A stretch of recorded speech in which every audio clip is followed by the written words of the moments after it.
Okay, so tapos na tayo magpahinga. Tumambay rito sa park nila dito. Sa ano pangalan ng park na to? Yung plaza. Ano, stage. Meron silang ano, entablado.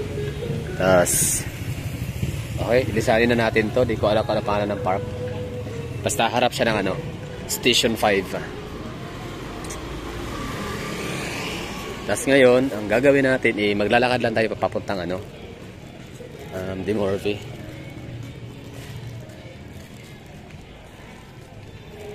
Hindi ko alam kung malayo, malapit. Basta lakad lang, no? Hindi naman siguro ganun kakalayo kasi hindi naman to CDO, Davao na napakalapad or I mean ano, no? Na yung downtown area ay ganun kalaki. So ito siya ay ano lang, no? Parang medyo may kaliitan lang yung ano, yung downtown area nitong poblasyon. Barangay poblasyon nitong Iligan City.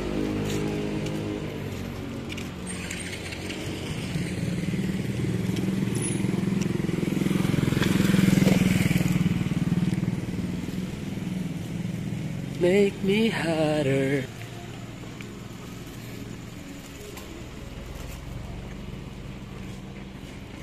Authorized, genuine.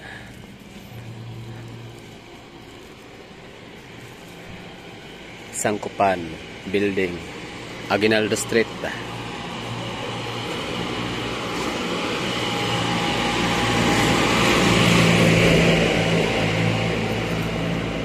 Alas 9 pa lang pero wala nang tao, no? Ang bilis na sasaraduhan ng mga establishment dito.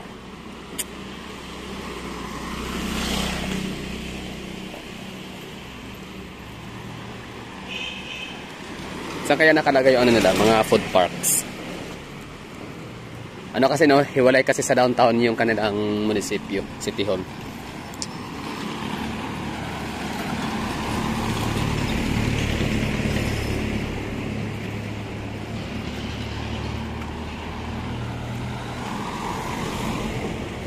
Tingnan kaya kasi ano, maliban sa nung nasabi ko nung una kong punta dito kagabi, una kong dating pa lang talaga naisip ko na para siyang ano no, yun na nga, downtown, some part no of downtown area ng Tacloban City. Tapos ngayon naman parang nakita ko rin sa kanya yung ano, yung Tagum City naman na area, yung sa ano lang sa location ng ganito, parang maagang sarado yung mga establishment, pero sa bandang mga Mabin, mga Rizal ba area yon, yung papuntang Apocon. Tapos, pero ang maganda sa Tagum, yung City Hall nila hanggang alas 12 no, may mga ano pa rin, may mga nagtitinda ng mga street food sa gilid-gilid. So dito parang wala tayong makikita kasi hiwalay nga yung City Hall nila. So dun sa Tagum City, yung City Hall hiniwalay man, pero yung lumang City Hall na ginawang ano na ngayon, tawag dyan, ginawang museum ba tawag doon? Oo, Tagum Museum, Davao del Norte, historical museum tawag dyan. Basta yung may McDonald's, no? May mga night market sila, gabi-gabi talaga lagi. Tapos gatong oras, alas 9, matao pa, no? Marami pang mga namimili, namamasyal, gumagala. So dito kita mo naman, no? Wala na, tahimik na.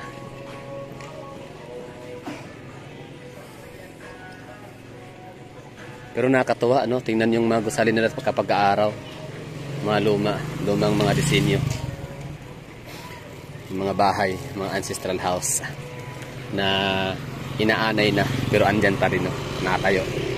So yan yung ano, floral mansion na tutuluyan natin.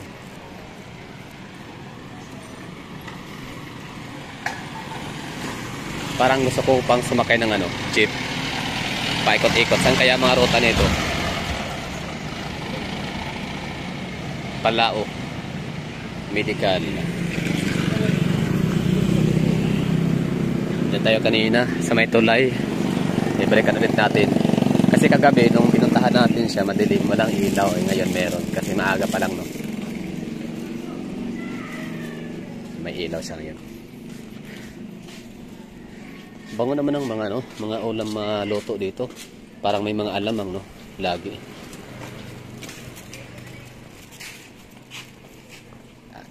Kaya tayo dito. Parang may piprito ng bagoong alamang. Bango.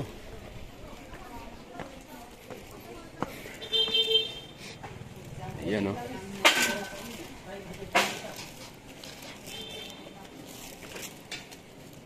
High tide.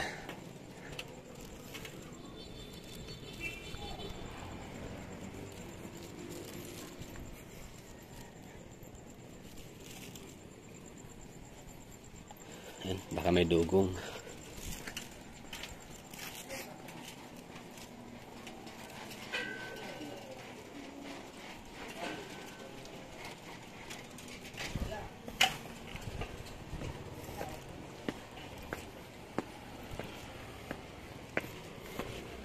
Yan lang, no, ginagawa natin sa buhay.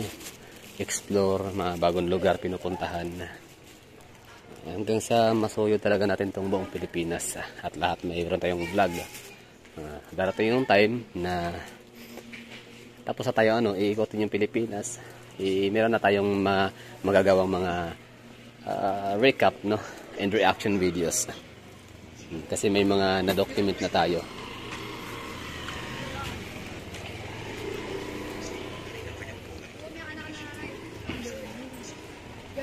Doon tayo kanina.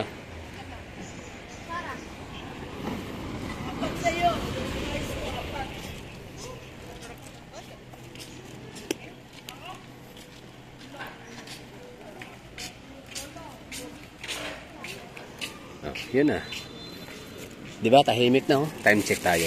Anong oras ba? 9:26. Ganoon kaaga magsisitulugan mga tao dito.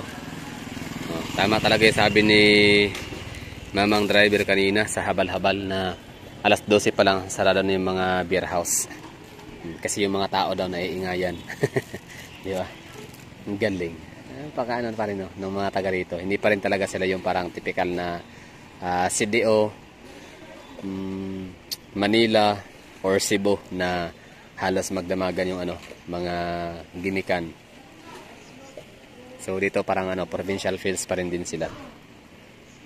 Sa Davao naman, ganoon din sa Davao, no, provincial feels din, pero syempre may maraming BPO, maraming mga IT industries, kaya marami pa rin gising. Marami kang makikitang tao sa daan, sa lansangan, lalo sa downtown area, Poblacion District.